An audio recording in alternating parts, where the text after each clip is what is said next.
Crippling Alcoholism, with Love from a Padded Room. That is a good name for a band, that is. They looked a bit scary. This is another one from a subscriber. Thank you very much. There's a few of those at the moment. I'm getting popular. Yeah, they looked a little scary. They sounded a little scary. It was sort of dark and broody, and sort of the Horrors were the first band that sprung to my mind. They're probably a little bit heavier than that, although they do touch on pop a little bit, but love the Horrors.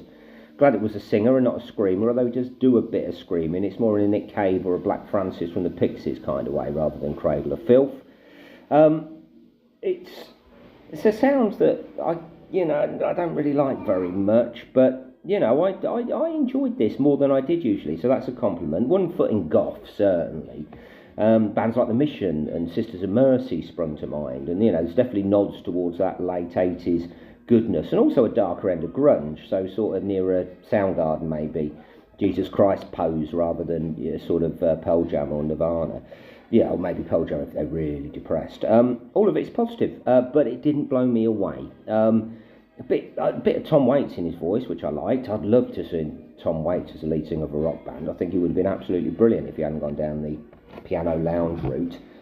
Production lacks a little bit in places for me. After being quite engaged for the first two or three tracks, I did sort of drift off a little bit. It did begin to get a little bit samey, but that sounds a good one. Things blended a little bit, but I think it's a good old-fashioned goth band, and there's nothing wrong with that. There's probably not enough of them around, and I really enjoyed it. That's a good old 7 out of 10.